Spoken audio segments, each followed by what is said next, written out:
Okay, so what we're going to be doing today is we're going to continue our look at Chapter 7, Schedules and Theories of Reinforcement. We've just had our Exam 2 viewing time, and if you do want to, if you missed that time, or if you do want to take a look at those exams again, just let me know. I'll have them in my office hour. But what we're going to start today is taking a look at a curious example of behavior, which is specifically the behavior of Felix Baumgartner. So that right there is Felix Baumgartner. And does anybody remember what he did a few years ago that made him famous?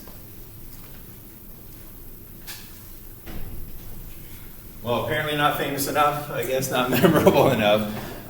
What he did was he jumped, skydove from outer space. So this is a video of Felix. Let's see if I can get some volume here. It doesn't look like we're going to have it. But there's Felix in outer space in his Red Bull space pod. And he had to do a lot of work in order to get to this event. Oh, there he goes.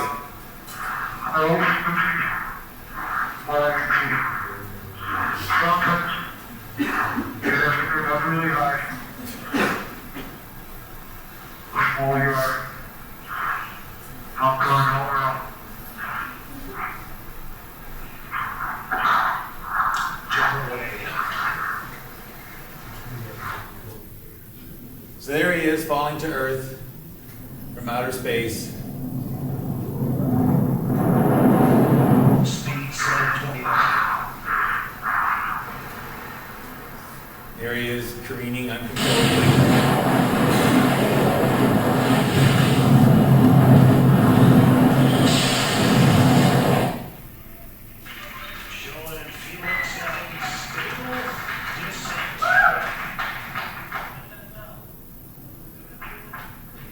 And there he is deploying his chute. And this behavior here was highly reinforcing for Felix Baumgartner. And we know this because he had to go through a lot in order to get to the point where he could jump from outer space. He had to go through fundraising. He had to call numerous corporations for sponsorship. Finally, Red Bull decided to sponsor the jump. There was a lot of behaviors, a lot of operant behaviors that needed to be done in order for this behavior to take place. So we know that it was reinforcing. The question we're going to start looking at today is, why was that reinforcing for this individual? Most of us, if asked, would you find it reinforcing to jump from outer space, would say, no thank you, I do not want to jump from outer space. And we would not find that particularly reinforcing. One moment. Oh wait, there we go. So we would not find that particularly reinforcing. We would actually, and a lot of people would find this behavior a punishment, right? So we would do anything to avoid standing up there on the pod, to avoid jumping off and leaping off towards Earth, farther than anybody has ever fallen before. We would not want to break the sound barrier on our descent. But Felix Baumgartner did. So we're going to start taking a look at theories that help explain why some things are reinforcing to some individuals and not to other individuals. And more importantly, how can you predict if something is going to be a reinforcer or if it's not going to be a particular reinforcer?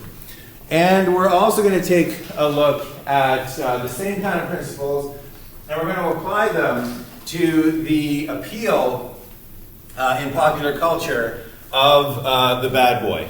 So I was just searching yesterday for examples of this. 7 sexy songs about liking bad boys. So I just took a look at the first 3 there, and you can see that there's something about the bad boys that make the good girls fall in love. Song number 2. Song number 3 He's a bad boy. He's wondering why so many girls fall for them. He knows that he's going to end up hurting them. There's just, they can't resist the boys who are bound to break their hearts. And we're going to see why this is the case. Why is this sort of counterintuitive behavior not just a cliche? And just so that you don't think this is a recent phenomenon, we're going to take a look at a song by Reparata and the Delrons from 1965, which I think gives like the best sort of synopsis of what the classic sort of bad boy image and behavior is all about.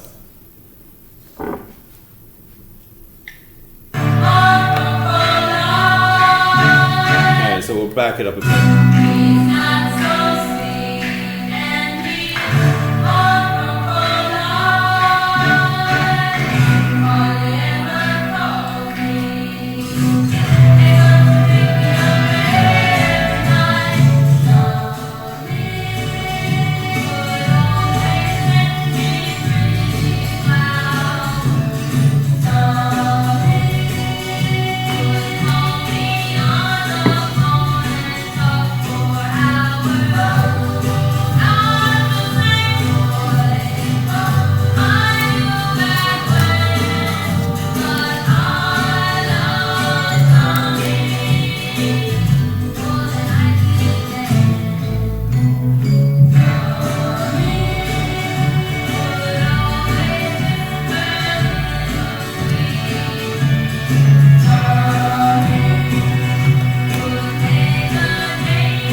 Tommy more now?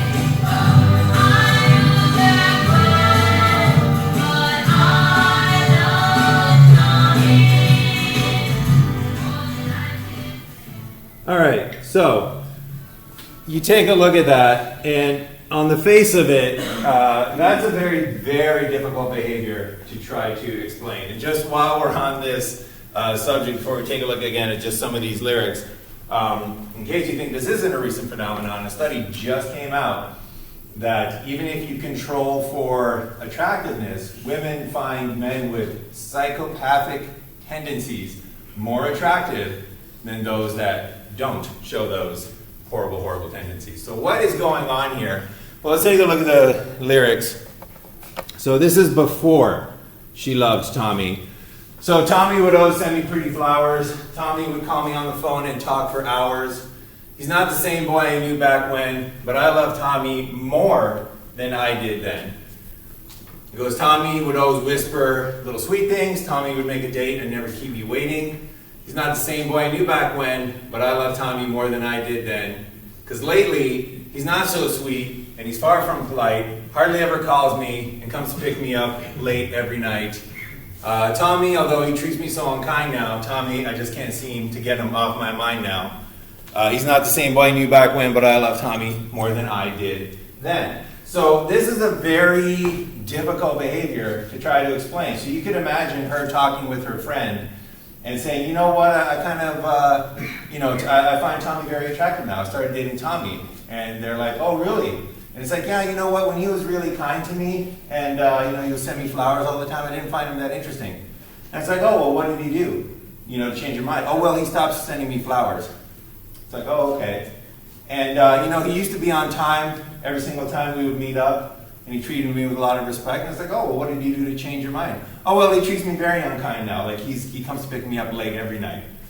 What happened? What's going on here? And yet it's not an uncommon idea, and we're going to see that there actually is a psychological basis, much like the romantic comedy example that we took a look at early in the semester. It seems like a cliche, but there's a psychological basis for what's going on here that'll help us make sense of bizarre behavior like this. And I think we've all probably either known someone, or maybe we're that someone, where we know somebody's not that good for us, and yet we still have those emotions for them, compared to somebody who might be a completely nice individual, might treat us with a lot of respect, treat us with a lot of kindness, just we don't have that emotion towards them. What is going on inside of our minds? We're going to find out today. So we're going to do all this. We'll look at schedules and theories of reinforcement. This time we're going to focus on theories of reinforcement. And what we're going to look at is specifically the response deprivation hypothesis. And this is a hypothesis to figure out when is something going to be a reinforcer. How can we decide whether a behavior is actually going to be a reinforcing behavior for any particular individual?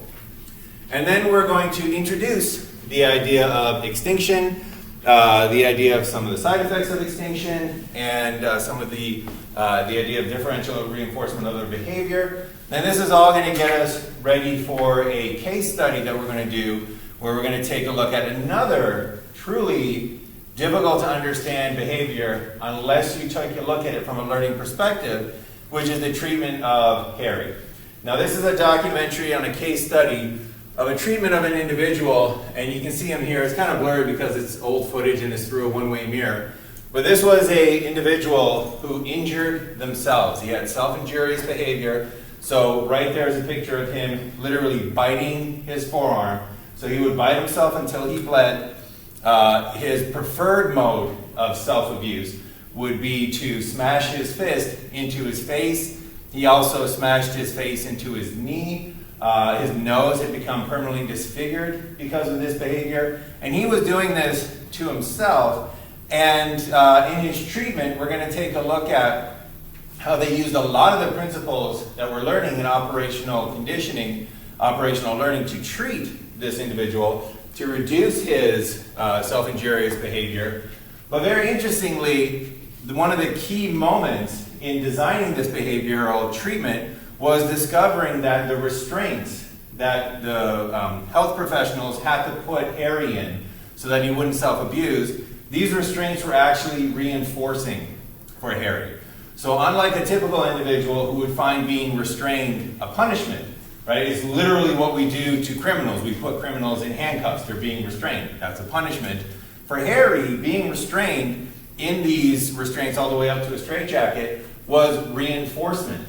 And we're also going to take a look at the response deprivation hypothesis to understand how they could have identified that restraints, being restrained, would actually be reinforcing for Harry, and how they were able to incorporate that into their treatment of this individual. So a lot of bizarre behavior we're going to be looking at: jumping from outer space, dating a bad boy, wanting to be in restraints. But all of them have their basis in a theory of reinforcement that attempts to take a look at and answer the question, what are we going to find reinforcing? So if we take a look at the basic definition of a reinforcer, it is defined, and this is very important, it is defined as something, an event, a behavior, something that will increase the probability of a behavior. It's a consequence that will increase the probability of a behavior. So the question comes, what is actually a reinforcer? We know it's a consequence that will increase the probability of a behavior, but what in essence is a reinforcer? And the issue was that was the only definition. A reinforcer was just an event that increases the probability of a behavior. It was a consequence that increases the probability of a behavior. That was the only definition. And as you can see, this is a circular definition. So if you want to ask somebody what's going to increase the probability of a behavior, what consequence will increase the probability of behavior, The psychologist would answer, well, a reinforcer. Okay, well, what is a reinforcer? Well, it's something that increases the probability of a behavior. But what will increase the probability of that behavior? Well, it's a reinforcer. But what is a reinforcer? Well, it's something that increases the probability of the behavior. And it's a circular definition. And that's why psychologists were unable to answer questions like, will this slice of pie be a reinforcer? If you asked a psychologist before the theories we're looking at today, will this slice of pie be a reinforcer? They would tell you, well, if you offer it as a consequence of behavior, and that behavior goes up, then it's a reinforcer. If you offer it as a consequence of behavior and the behavior goes down, then it's a punisher. But if you ask them, what before I do it, before I offer it, I want to reinforce my child for doing a good job, will this piece of pie work as a reinforcer? They would say, I don't know. Give it to the child, see if their behavior increases. If it does, it's a reinforcer. So that was a real conundrum, because you don't want to have to wait until after the fact to predict whether something is going to be reinforcing or not, especially if you're a clinician, especially if you're trying to treat behaviors and change behaviors. You don't want to experiment around and just kind of see if it'll work. We want a way of figuring out, will something be a reinforcer before we ever even offer it as a consequence for a behavior? So that was the issue. And the theory we're going to take a look at today derives or had its basis in the idea that a reinforcer is any event. So we typically think of a reinforcer as a stimulus, right? So we're giving somebody food. Food is a stimulus. We're playing music. Music is a stimulus. We typically think of it as some sort of stimulus, but in actuality, every reinforcer can be thought of as an event. And that event can be thought of as a behavior. So you're not offering food as a reinforcer. You're offering the behavior of eating as a reinforcer. You're not offering music as a reinforcer. You're offering the behavior of listening to music as a reinforcer. So every reinforcer can be thought of as a behavior, and that's the first key to determining, according to the theory we're going to take a look at in just a moment, that was the first key in determining whether a behavior will be a reinforcer. All right. So behaviors are what we're using as reinforcers, right? So not food, but the act of eating, for example. So the response deprivation hypothesis used that idea of behaviors being reinforcers, behaviors serving as reinforcers, and came up with rules to determine whether a particular behavior will be reinforcing. And the rules that they came up with is that a behavior will be reinforcing. Eating that piece of pie will be reinforcing. Listening to that music will be reinforcing when two characteristics are met, criteria are met. Number one, access to that behavior is restricted. So the first thing is that the access to the behavior can't be unlimited. It has to be restricted to a certain amount. And then the second criteria is that the frequency with which the person can engage in that behavior, because of the restriction, falls below the preferred amount. So the idea here is that everybody has a preferred amount of certain experiences. Everybody has a preferred amount of certain behaviors. And if a behavior is restricted and falls below that preferred amount, then we know, without ever testing it, that that behavior can be used as a reinforcer. So that's the response deprivation hypothesis. Let's take a look at it across a few examples. So let's say that you prefer to eat 3,000 calories of food. All right, so that is your preferred level of calories. If you were given free reign to eat whatever it is that you wanted to eat, you would eat until you felt full, and 3,000 calories of food just happens to be your level of preferred calorie intake. That's your preferred response level. If you then only get 2,000 calories of food, notice that your food has now been restricted. If you ate as much as you want, it would be 3,000. It's now been restricted. And not only is the food restricted, but the food has fallen below your preferred level. You would prefer 3,000. The food has fallen below to 2,000. So we have a restriction of the behavior. We have it falling below the preferred level. According to the response deprivation hypothesis, food will now be a reinforcer.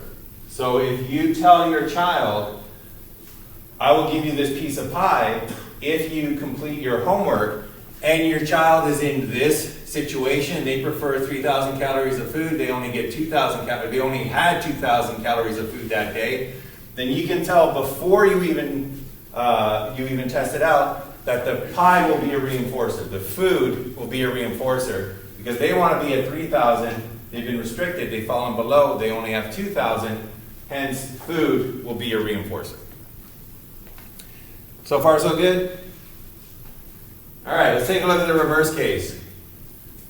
Let's say that somebody prefers to have 3,000 calories of food, but they get 4,000 calories of food that day. So they went to Thanksgiving dinner, and they gorged themselves, and if you're part of a kind of typical European household, you know you don't stop eating when you're full, you stop eating when people stop giving you food. So let's say that you've just ingested 4,000 calories of food.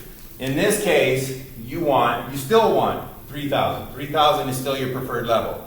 Now your intake has not been restricted. And in fact, your intake is above your preferred level. You have more food than you would prefer. In this case, the response deprivation hypothesis predicts that food will not be a reinforcer. So in this case, if somebody came up to you and said, oh, you know what, I need help doing the dishes. If you help me with the dishes, I'll give you this slice of pie. In this condition, you would say, no thank you. Food would actually not be a reinforcer, so the pie in this case would not work as a reinforcer, and we would know that before the offer was ever made, before we saw the consequence of that behavior. All right, so again, everybody has a preferred level for certain behaviors. If your behavior falls below that level because it's restricted, so it's restricted and it falls below, then that behavior can act as a reinforcer. Let's take another look at another example. So we'll get off of the food and we'll take a look at another behavior. Let's say that you prefer playing basketball for 1 hour a day. So if left to your own devices, if you have the free time, you would like to play basketball 1 hour a day. So you go to the court, you play for about an hour. Then after an hour, you're kind of like, you know what, that's my limit. I'm good, I'm tired, I'm kind of done with the game. And that's how much you would like to play. That's your preferred level. Let's say that you only get 30 minutes of basketball that day. Basketball playing has been restricted, condition number 1. Basketball playing has fallen below the preferred level, condition number 2. In that case, playing basketball will be a reinforcer. So once again, if you're a parent of a child, and that child likes playing basketball for 1 hour, but for whatever reason, they only got to play basketball for 30 minutes that day, then an offer to play basketball will be a reinforcer. If you tell them, if you take out the garbage, I'll let you play another 30 minutes of basketball, they will be more likely to take out the garbage. Basketball will be a reinforcer for that particular individual. However, that individual will not find basketball reinforcing all the time. And it's not reinforcing when you get above your preferred level. So let's say that this individual who still likes to play basketball 1 hour a day, let's say that they join the high school team in this basketball season and they start having 2-a-days. So they're practicing in the morning, they're practicing after school, and now this individual is playing 2 hours of basketball a day. They still love basketball, they would still love to play it for 1 hour, but now their access to basketball is not being restricted. Now it's actually above their preferred level, and because of that, basketball will not be a reinforcer. So for this individual, if they come home and you say, oh, if you take out the garbage, I'll give you another 30 minutes to play basketball, in this condition, they'll say, no thank you, not a reinforcer, and it won't act as a reinforcer in this, situation. All right, so any questions on the basic response deprivation hypothesis? What was the second thing from the previous line? About what the criteria are? Oh, so the criteria are that it's your behavior is restricted and it falls below your preferred level. So the two of them kind of go hand in hand in the sense that it won't fall below your preferred level unless it's being restricted. But it can be restricted and still be above your preferred level. So both criteria are required. Number one, it's restricted. Number two, it falls below that preferred level. All right, so let's take a look at why Felix Baumgartner might have found skydiving from outer space to be reinforcing. And again, we know that it was reinforcing for him because he did a lot of behaviors that he would not have normally done. He increased the frequency of his fundraising. He increased the frequency of trying to find sponsorships, all for the consequence of being able to skydive from outer space. So why is it that he found skydiving to be reinforcing? It all has to do with where his preferred level is. So if you prefer skydiving from space, and in a couple of classes we'll see why he had that preference. In case you're wondering, why would anybody ever want to skydive from space? We're going to answer that question later. But for right now, that was his preferred level. And if you asked him, if you could skydive from any level, where would you go? And he would say, I want to skydive from space. That's the preferred level that he wanted. And he only got skydiving from a plane. So up until that point, he was an avid skydiver, but he only ever jumped out of planes. In this case, his preferred level was space, but it was restricted. Not only was it was restricted to below his preferred level. So instead of getting to go from outer space, he had to go from the upper atmospheres, skydiving from a plane. And because of that, skydiving from space will be a reinforcer. So before he even set out on his fundraising campaigns, people knew that the possibility of skydiving from space, that behavior was going to be reinforcing for Felix because that was his preferred level and his behavior was restricted. On the other hand, if you don't want to go skydiving, if you have never had that desire, and actually your preferred level of skydiving is not skydiving from a plane, if your preferred altitude for skydiving is 0 feet in the air, you're like, I'm fine right here, this is good. Then, if that's your preferred level and you get skydiving from a plane, that is not going to be reinforcing. So if somebody was to offer that as a reward, if somebody was to say, oh, if you, get a 4.0 GPA this semester, I'll take you skydiving from a plane, you would say, well, that's not motivating. That's not reinforcing. It's not a reinforcer because you don't want to skydive from any height. If they're offering it beyond your preferred level, then that's not going to be a particular reinforcer. All right, so does Felix Baumgartner being reinforced for skydiving from outer space make sense at this point? All right, so again, we'll see why he had that preferred level.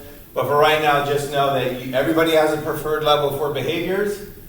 If you are restricted to below that preferred level, you will find that behavior reinforcing. And this is also very helpful to understand changes in what you find reinforcing, such as when you're really hungry because your calories have fallen below, food would be reinforcing. When you're overstuffed because it's just after Thanksgiving dinner, food will not be reinforcing. All right, so let's take a look at the bad boys. So once again, we have this very curious case. We have this very weird sort of behavior where previously Tommy did all of these behaviors. Send her pretty flowers, call her on the phone and talk for hours, and she had no interest in Tommy whatsoever, no feelings of affection for Tommy. All of a sudden, Tommy stops sending her flowers, hardly ever calls her on the phone, and now all of a sudden she's infatuated with Tommy. Now all of a sudden she's fallen in love with Tommy. She loves him more than she did then.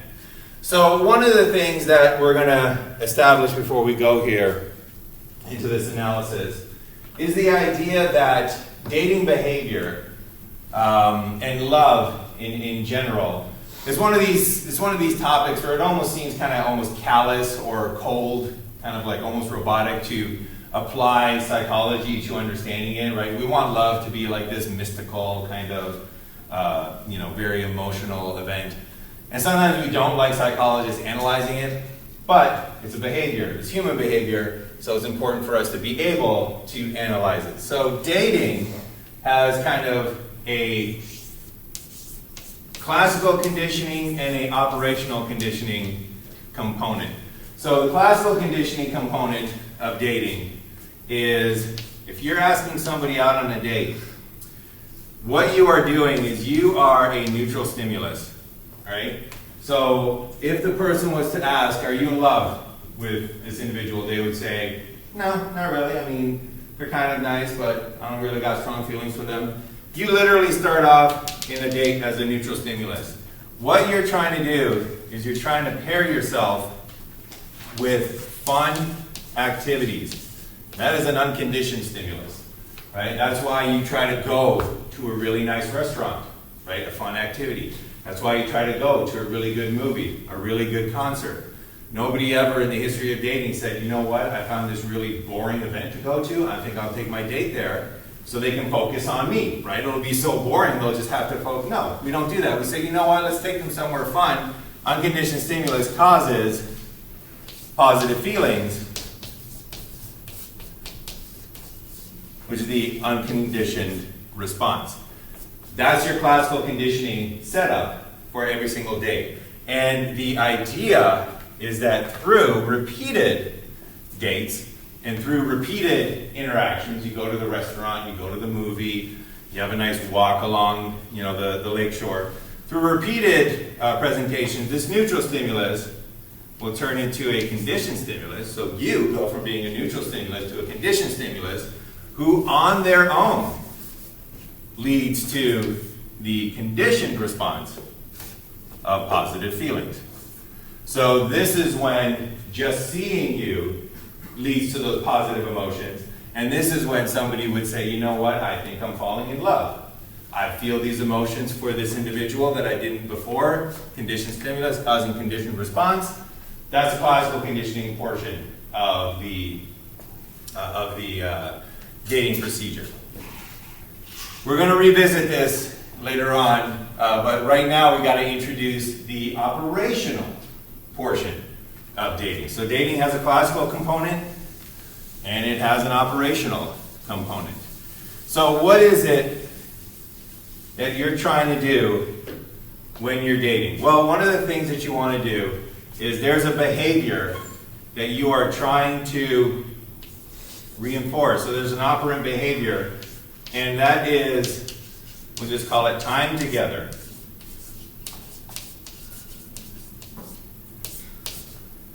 Right? So there's an operant behavior, being together. That's what a date, is supposed to be. Even if you're dating long distance, you're Skyping or FaceTiming or doing whatever. You're trying to do things together. This is what you are trying to reinforce. Up until the point where this is a behavior that they want to do very frequently. Right? Oh my gosh, it's the weekend. I can't wait to see my significant other. Oh my gosh, I wish I could spend every single day with them. Oh my goodness, why aren't they here right now? Let's move in together. Time together is what you're trying to, the behavior that you're trying to increase. So time together has to be reinforced by something. And oftentimes it's reinforced on the date itself. Right? So you spend time with me and we get to go to a nice restaurant. You spend time with me, we'll go out to the movies and you'll enjoy yourself. You spend time with me, we'll go to the beach and you'll have a good time. Sometimes it's actually reinforced by the date. But there's other things that happen after the date that can also be reinforcing. And these are the things that are being sung about in the Tommy song. So after the time together, right? Back in 1965, apparently, you would send them pretty flowers. So pretty flowers would be a reinforcer. And what Tommy is trying to do here Tommy is trying to say, hey, you spent time with me. As a consequence of that time together, I'm going to send you pretty flowers with the hope that time together is going to increase. And also, Tommy, after the date, would call me on the phone and talk for hours. So we got the phone call, for hours. That's also a consequence of the behavior, right? So after the date, you call them on the phone, you tell them what a wonderful time you had, you talk to them, you engage them in conversation with the hopes that time together will increase. So this is the operational kind of underpinnings of the operational portion of dating. This is why dating looks the way it does, because this is what you're trying to achieve, an increase in the behavior of spending time together. So given this outcome here, why is it that when Tommy would always send her pretty flowers and Tommy would call her on the phone and talk for hours, the desire to do this behavior of time together was not very strong? It was not being strengthened, or was not being increased. But now, when there's hardly ever calls her, when he doesn't send her pretty flowers, when he doesn't pick her up on time, all of a sudden, she wants to spend time with him. All of a sudden now, she's infatuated with him. She loves Tommy more than I did back then. So what is it that's going on here? Any suggestions for what has happened to Tommy and why his bad boy turn has actually increased her desires to spend time with him? Mm-hmm. That was restricted. The response of deprivation.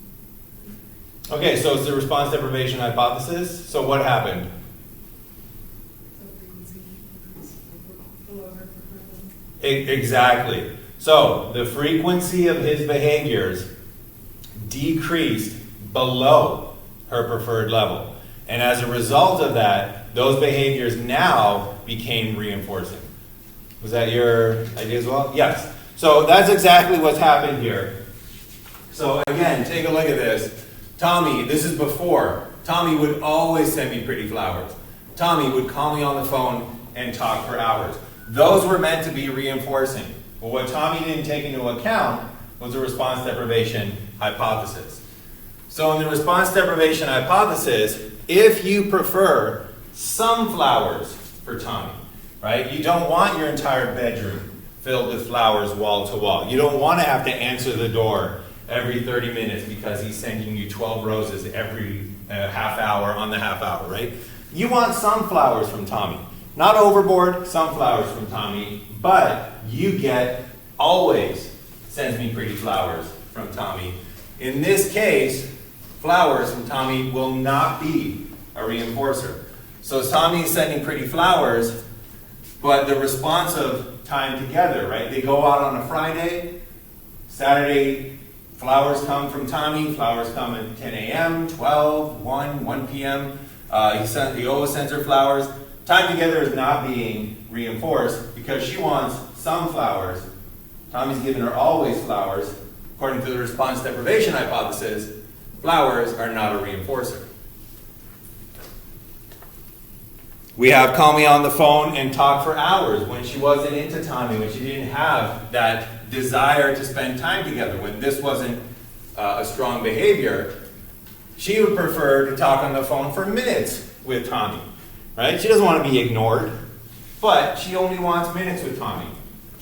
What she's getting is she's getting hours on the phone with Tommy. Once again, she wants this level, she's getting it way, way more. And because of that, she will not find talking on the phone with Tommy to be a reinforcer.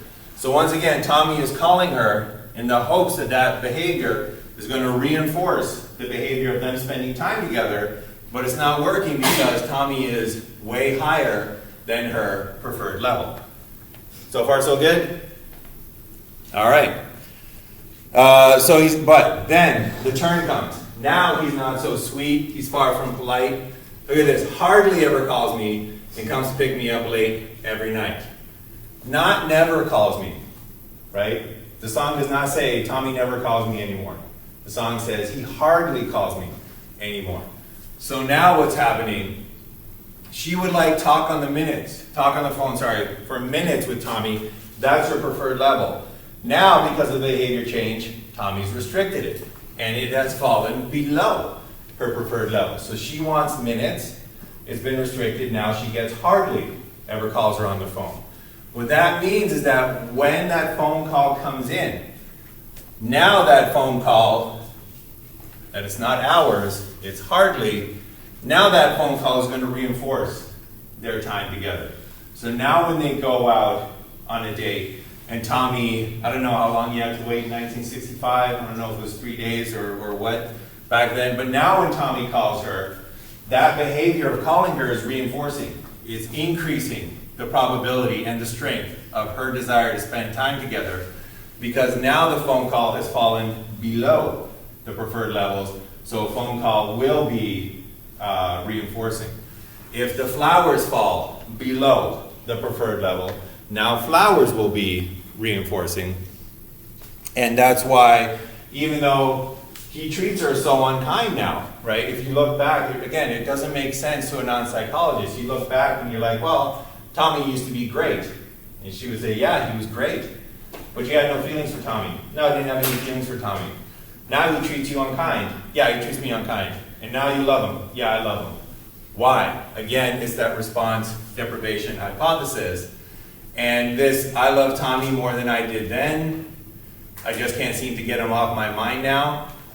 That's an indication that the time together desire is increasing, right? Because now she wants that behavior more frequently. She wants it at a higher strength. She can't seem to get him off her mind. She loves him more than she did back then. All right.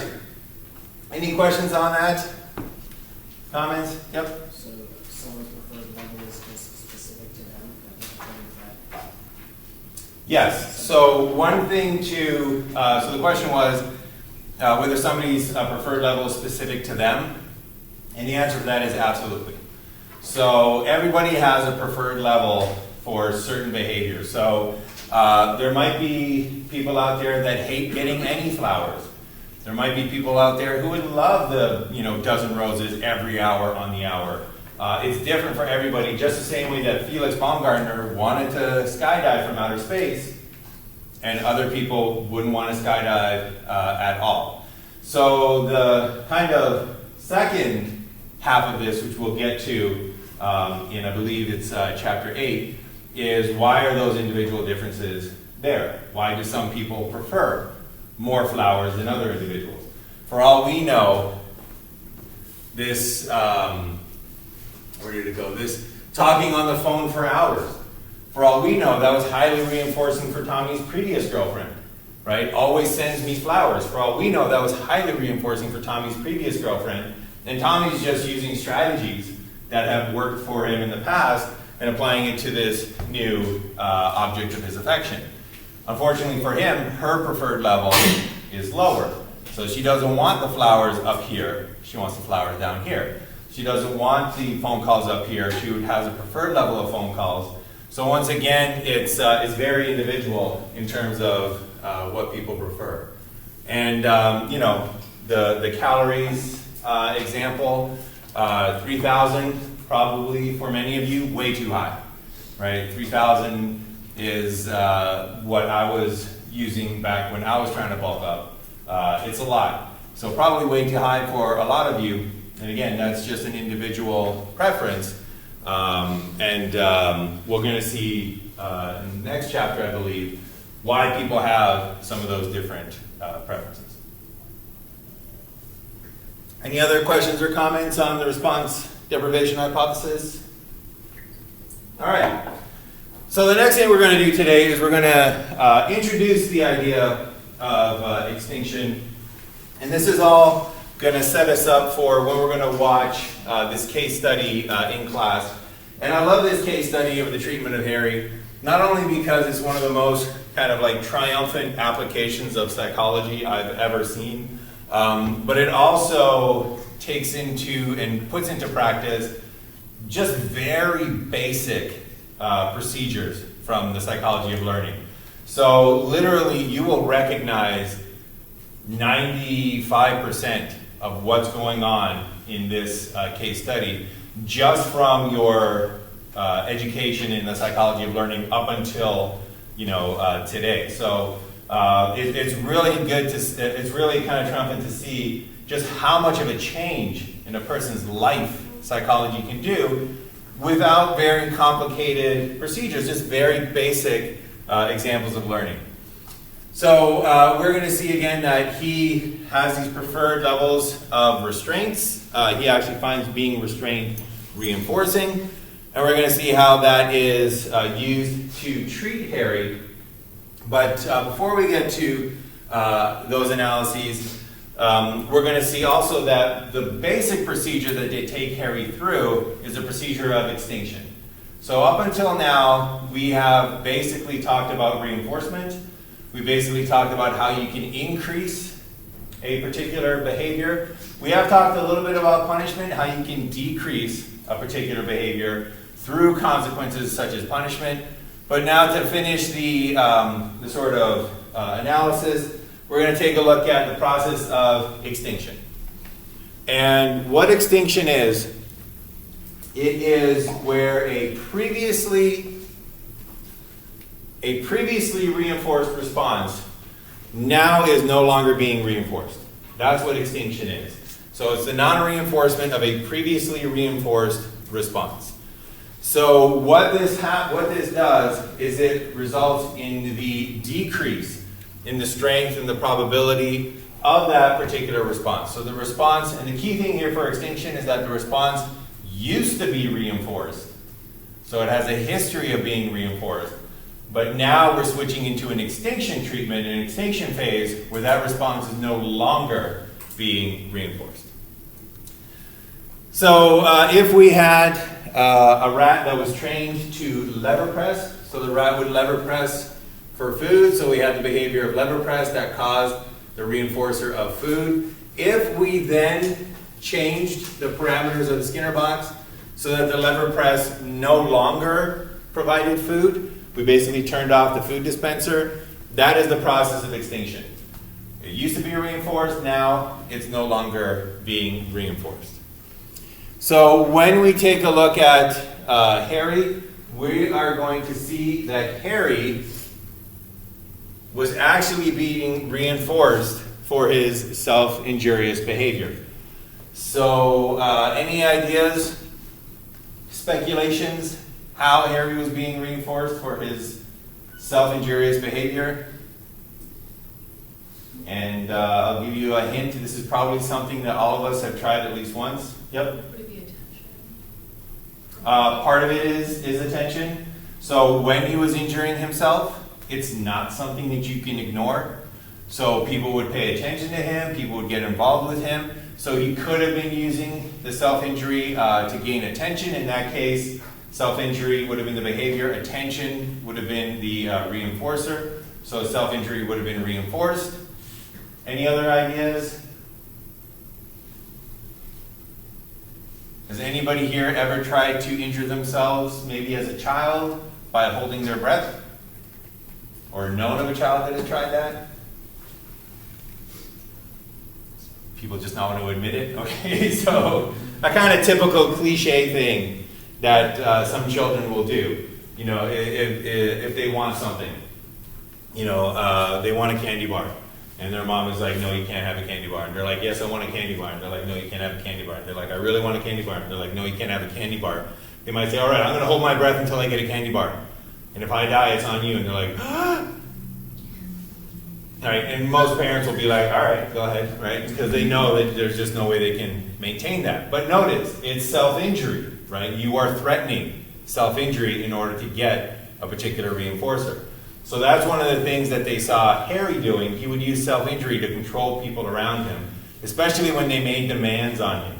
So if they wanted him to do some homework, right, to learn a new skill, and he didn't want to, he would start injuring himself, and they would no longer require him to do the homework. If they wanted him to do some personal hygiene, wash his hair, take a shower, brush his teeth. And he didn't want to. He would start injuring himself, and they would no longer require him to do that particular task. So it's a kind of reinforcement. What kind of reinforcement is it? Is this positive or negative?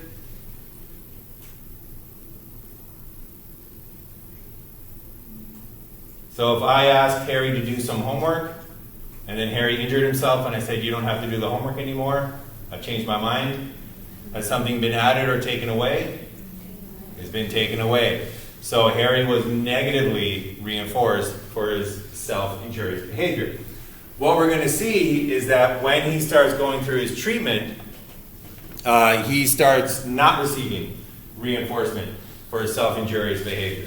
So we're going to see in the treatment when Dr. Fox, who's the doctor in charge, when he asks Harry to do a particular behavior, if he says, okay, do some homework, and Harry injures himself, there's consequences for the injury, but the homework is still there when the consequences are done. So if he injures himself, basically he comes back and says, all right, let's keep doing this homework. And if Harry injures himself, he says, all right, let's keep doing this homework. And if Harry injures himself, he's like, okay, we're back to the homework.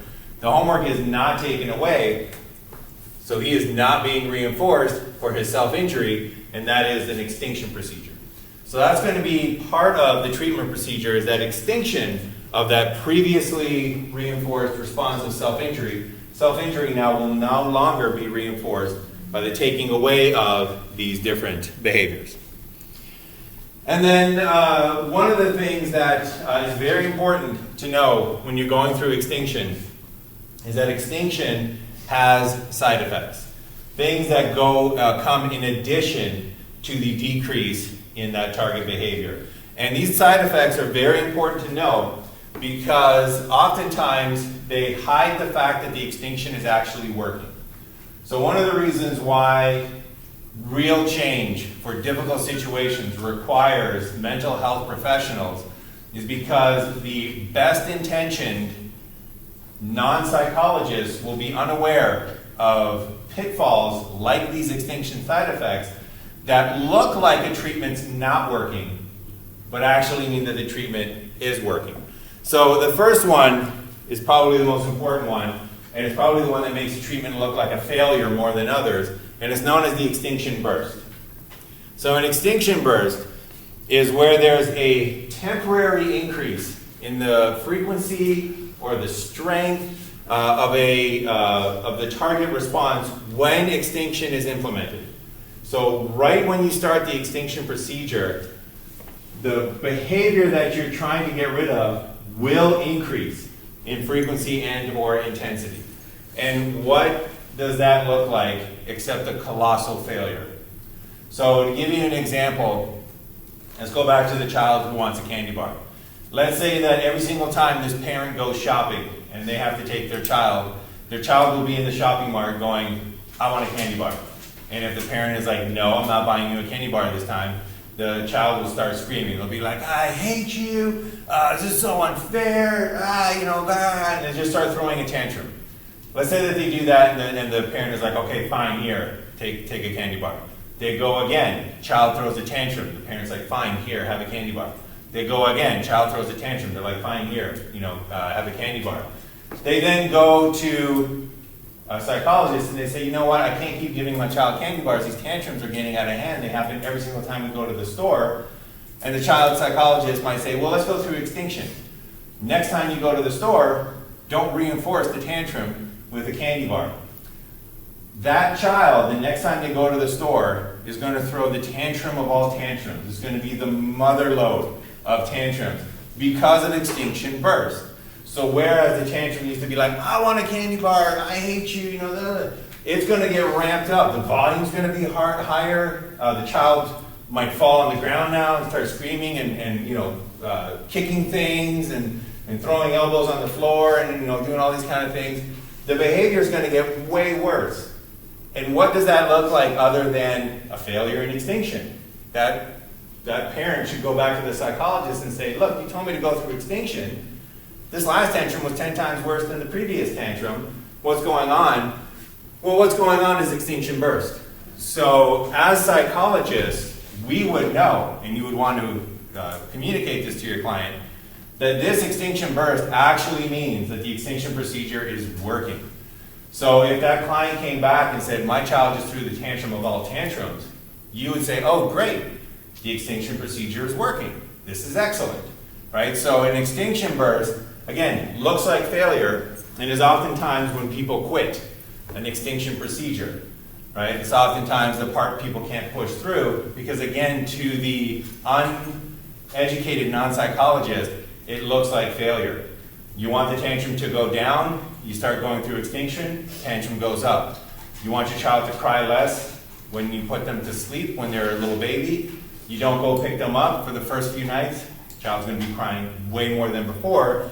Any behavior that you're trying to get rid of will get worse once you put that extinction procedure in play. That's the extinction burst.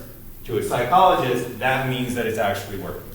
Mm-hmm. What's the difference between an extinction procedure and an extinction process? Is there a difference? No, I think I'm probably using them interchangeably. Okay. Yeah. The procedure, I say procedure or process to differentiate between the extinction procedure, which is the behavior is now no longer followed by a reinforcer, versus the extinction effect, which is that the behavior decreases. So when you say extinction, you can mean either of those two. So when I say procedure, I mean not reinforcing the previously reinforced behavior. Biggest reason I'm asking is because one of the questions on the exam was, one of the answers was either extinction process or extinction procedure. Okay. Do you remember which one it was? No. Okay. No. Can you send me a message about that? I'll take a look. All right. So there's the extinction burst, and let's do one more. There's a few of these. We'll do one more because I've alluded to this one already. The other thing, another one of the side effects that comes along with extinction is an increase in variability. And an increase in variability means that behavior that you're trying to go through the extinction procedure with, the variability of the behavior is increased. So, once again, back to the supermarket. The child just used to yell, right? Yelling was the only thing that the child did. And maybe the child only yelled, I hate you, and I want a candy bar. Those are the only two things that they yelled. Once the extinction procedure gets into play, they will yell other things, right? They'll start yelling things like, you're not fair, you're not my mom, you're not my dad, I hate you, I'm going to leave you forever. They will change up what they're doing. They might also throw in other behaviors, right? Such as the kicking, such as the throwing themselves on the floor, and other behaviors that are an increase in variability. And once again, it looks like it's failing, right? So not only are they yelling more, but now they're yelling new things. And not only are they yelling more, but now they're actually doing other behaviors. And again, it seems like a failure, but it means that that extinction procedure is working. So there's a few more of these, and I guess we'll get to these next time.